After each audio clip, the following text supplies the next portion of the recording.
정유경은 신세계 총괄 사장으로 오빠 정용진과 함께 남매 경영을 펼치고 있습니다. 정용진 부회장은 이마트를, 정유경 사장은 신세계백화점을 중심으로 면세점과 화장품 사업을 이끌고 있죠. 그녀는 1972년 이명희 신세계그룹 회장과 정지은 명예회장 사이에서 둘째로 태어났습니다. 오빠인 정용진 부회장과의 우애는 돈독한 것으로 알려져 있죠. 지난 2011년 서울 조선호텔에서 정 부회장의 결혼식이 있었는데요. 정유경 사장이 가장 기뻐했다고 전해집니다.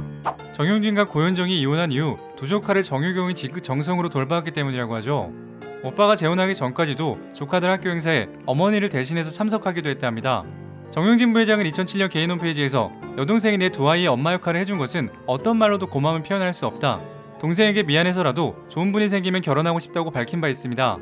2021년 정용진 부회장이 나의 사랑스러운 여동생이 준비한 저녁이라는 게시글과 함께 식사 중인 모습을 담은 사진을 게시합니다.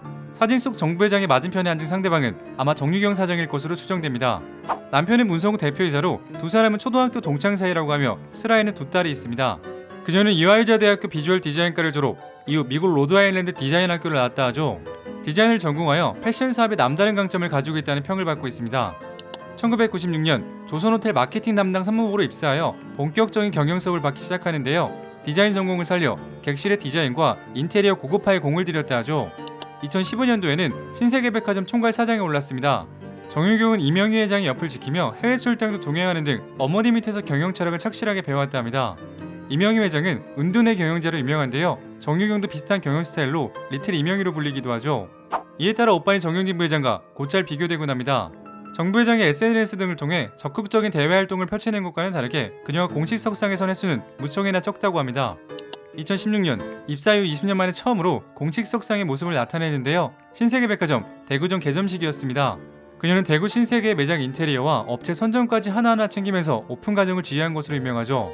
이에 따라 앞으로 경영 스타일의 변화가 있는 게 아니냐는 추측이 나오기도 했지만 이후 다시 예전의 운동형 경영자의 모습을 보이고 있다 합니다. 정유경 부사장의 중점 사업 영역은 백화점, 화장품, 그리고 면세점 사업으로 모두 꾸준히 성장하고 있다 하죠. 하나씩 차근차근 살펴보겠습니다. 먼저 신세계 인터내셔널의 화장품 사업인데요. 정유경은 화장품 사업에 특별히 공을 들이고 있다 합니다. 해외 기업을 인수하거나 새로운 브랜드를 내세운 등 꾸준히 투자하고 있는데요. 먼저 정유경 화장품이라고 불릴 정도로 그녀가 애착을 가진 비디비치입니다. 2012년 화장품 브랜드 비디비치를 인수하였고 5년간 적자가 지속됨에도 불구하고 관심과 지원을 아끼지 않았다고 하죠. 결국 중국 시장에서 큰 인기를 끌게 되면서 매출이 급격하게 증가하였습니다. 인수 당시 매출 19억에서 최대 2천억 원까지 키웠다고 하죠. 이후에도 세계적인 럭셔리 뷰티 브랜드의 판권을 인수하는데요. 스웨덴 향수 브랜드 바이레도, 이탈리아 뷰티 브랜드 산타마리아 노벨라, 프랑스 샹크 딥티크, 미국 메이크업 브랜드 아웃글래스까지 인수합니다. 2018년도에는 한방 화장품 연장을 선보이기도 했는데요. 신세계 첫 번째 자체 브랜드였습니다. 명동장의 매장을 연 데 이어 면세점과 온라인몰에 입점하는 것을 꾀하며 판매 채널 다각화에 힘쓰고 있다고 합니다. 2020년도에는 신세계백화점이 직접 화장품 사업에 진출합니다. 바로 오누마인데요. 기획부터 제조까지 준비한 첫 번째 뷰티 브랜드라고 합니다. 이름과 명성을 뜻하는 오누마는 스킨케어 전문 화장품이라고 하죠. 이뿐 아니라 화장품 편집샵인 시코루를 빼놓을 수 없죠. 시코로는 일명 코독의 성지라고 불리며 SNS 등을 통해 입소문이 났다 합니다. 고가 화장품은 물론 국내에서 볼 수 없었던 해외 제품 등을 한자리에 모았으며 대규모 체험 공간을 마련하여 제품을 테스트해 볼 수 있어 좋은 반응을 얻었다고 하죠.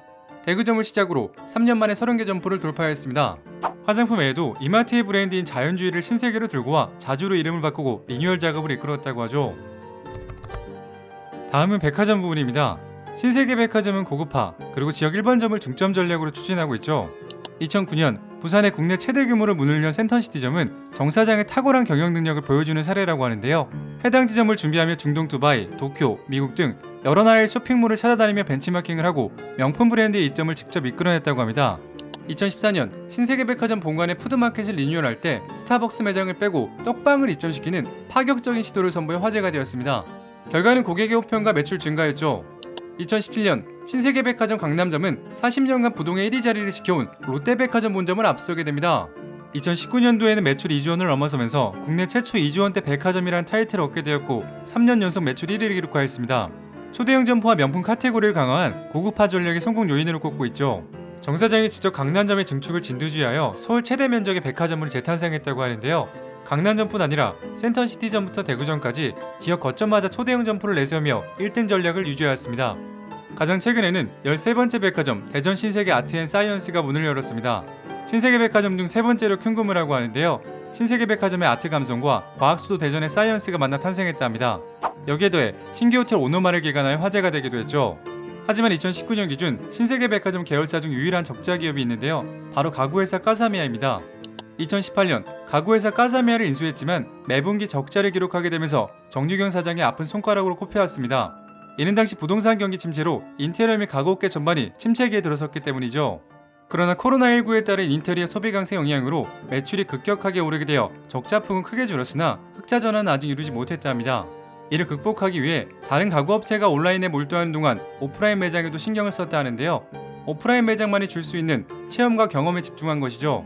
이뿐 아니라 삼성전자, 스타벅스와의 협업을 바탕으로 한 매장으로 소비자들의 눈길을 사로잡기 위해 노력하고 있습니다. 스타벅스와 협업한 까사미야는 커피를 주문하는 곳 바로 옆에 까사미야 쇼파를 전시하였습니다. 커피를 마시러 온 소비자가 굳이 까사미야를 가지 않아도 자연스레 가구를 구경할 수 있는 거죠. 두 회사의 징검다리는 신세계 남매입니다. 정용진 부회장의 이마트는 스타벅스 코리아 주식 50%를 가지고 있죠. 이번에는 사촌오빠 이종의 삼성전자입니다. 삼성전자와도 협업, 까사미야 디지털 프라자를 오픈하여 가구와 가전을 한 자리에서 만나볼 수 있도록 하겠습니다.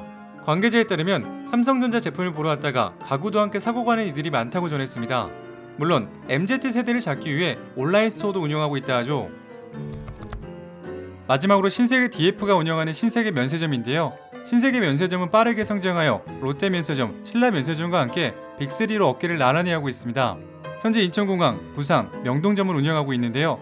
먼저 인천공항점입니다. 2015년 3층 출국장에 개점하였으며 2018년도에는 기존 롯데 면세점이 운영하는 두 곳을 차지하기 위해 사촌지간인 이부진 사장과 붙게 됩니다. 결과는 더 큰 낙차가를 써낸 정유경 사장의 승.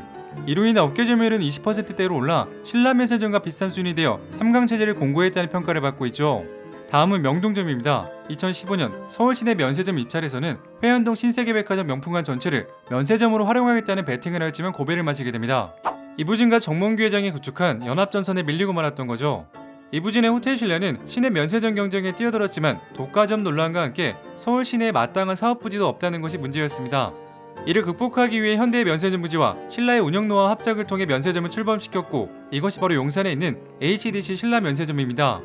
이후 정유경 사장은 다시 도전하여 입찰에 성공, 현재 신세계백화점 본점에 입점해 있는데 근처 롯데면세점과 근거리에 있어 라이벌 관계라고 합니다. 부산점은 현재 코로나19로 인해 매장을 축소, 백화점 매장으로 전환하였답니다. 이뿐 아니라 강남점은 실적 악화로 지난 21년 7월 영업을 종료하기로 결정하였습니다. 자, 정유경 사장은 코로나19로 인해 위기에 빠진 백화점과 면세점 등 유통 부문에서 활로를 차지하는 막중한 임무를 가지고 있습니다. 과연 그녀는 이 위기를 슬기롭게 극복할 수 있을까요? 오늘 이야기는 여기까지입니다. 재밌게 보셨다면 구독과 좋아요 부탁드립니다.